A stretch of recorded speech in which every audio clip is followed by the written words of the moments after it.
تم نے کبھی ایسا گھر دیکھا ہے جو خالی ہونے کے باوجود سانس لیتا ہو، جس کی دیواروں سے چیخوں کی گونج آئے اور کھڑکیاں رات کے وقت خود بخود کھلنے لگیں؟ ایک ایسا گھر جس میں داخل ہونے والا کبھی واپس نہ آ سکے۔ یہ کہانی ہے ایک ایسے ہی زندہ مکان کی، جس کے در و دیوار گوشت پوست کے نہیں، لیکن وہ سن سکتے ہیں، دیکھ سکتے ہیں اور مار سکتے ہیں۔ لیکن خبردار، اس کہانی کو سننے کے بعد تم شاید اپنی ہی دیواروں سے خوف کھانے لگو۔ کہانی کراچی کے نواحی علاقے میں ایک پرانا مکان برسوں سے خالی پڑا تھا۔ لوگ کہتے تھے کہ وہاں کچھ ہے، کچھ ایسا جسے الفاظ میں بیان نہیں کیا جا سکتا۔ جس نے بھی اس مکان میں قدم رکھا وہ تو پاگل ہو گیا، واپس لوٹا ہی نہیں۔ ریاض ایک متوسط طبقے کا نوجوان ملازمت کی تلاش میں دربدر تھا۔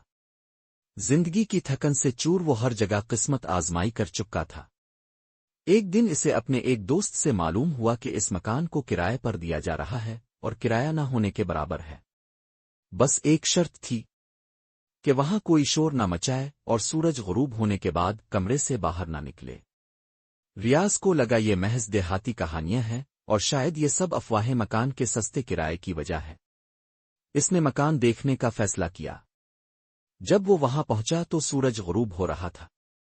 مکان کی بیرونی حالت ٹوٹی پھوٹی تھی، مگر اندر داخل ہوتے ہی ایک عجیب سی ٹھنڈک محسوس ہوئی۔ فرش پر گرد تھی، لیکن وہ کچھ زیادہ ہی سرد تھا، جیسے زمین کے اندر کچھ زندہ ہو۔ دیواروں پر پرانے وقتوں کی تصویریں لٹک رہی تھیں، جن کی آنکھیں ریاض کا پیچھا کرتی محسوس ہو رہی تھیں۔ پہلی رات سب ٹھیک رہا، مگر جیسے ہی رات کا دوسرا پہر شروع ہوا، ایک ہلکی سی سرسراہٹ نے ریاض کو نیند سے جگا دیا۔ وہ اٹھا، ارد گرد دیکھا، سب نارمل تھا، لیکن پھر کمرے کی دیوار سے کسی کے ناخن گھسیٹنے کی آواز آئی، جیسے کوئی دیوار کے اندر سے باہر نکلنے کی کوشش کر رہا ہو۔ ریاض کا دل زور زور سے دھڑکنے لگا، لیکن اس نے ہمت کر کے بلب آن کیا۔ روشنی میں سب کچھ ویسا ہی تھا جیسے پہلے، مگر پھر دیوار پر ایک سایہ نظر آیا، ایک انسانی سایہ، مگر اس کا سر جھکا ہوا تھا اور وہ مسلسل دیوار کی طرف منہ کیے کھڑا تھا۔ ریاض نے آنکھیں ملی، سائے کو پھر سے دیکھا، لیکن اب وہ غائب ہو چکا تھا۔ اگلے دن اس نے یہ سب محض تھکن کا اثر سمجھا، لیکن رات دوسری کہانی لے کر آئی۔ جب رات کے 2 بجے ریاض کو پھر سے وہی آوازیں سنائی دی، اس نے دروازہ کھولا اور ہال کی طرف گیا۔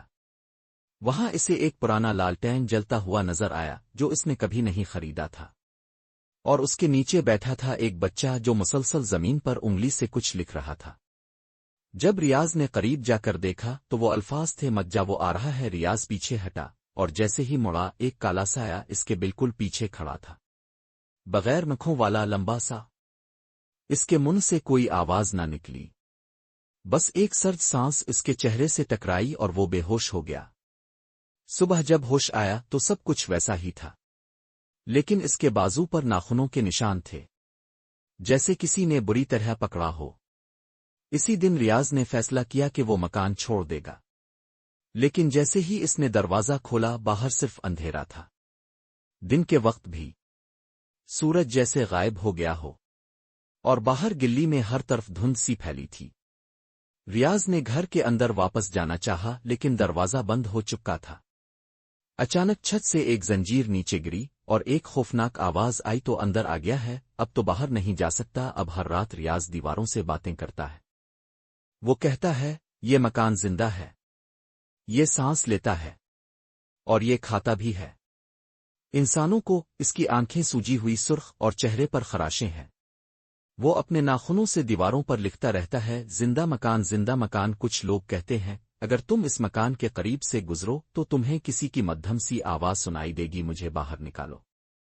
کوئی پکار رہا ہوتا ہے، لیکن خبردار، اگر تم نے اس آواز کا جواب دے دیا تو شاید اگلی صبح تمہارا بھی کوئی نشان نہ ملے۔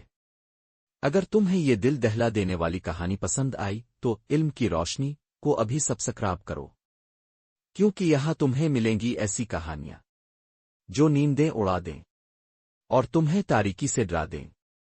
اگلی قسط میں جانیں گے ایک ایسے گاؤں کی کہانی جہاں ہر چاند رات ایک قبر سے روشنی نکلتی ہے۔ تو انتظار کیجیے، اور یاد رکھو، کچھ دروازے صرف کھولنے کے لیے نہیں ہوتے، علم کی روشنی اندھیرے میں چھپی سچائی کو بے نقاب کرتا ہے۔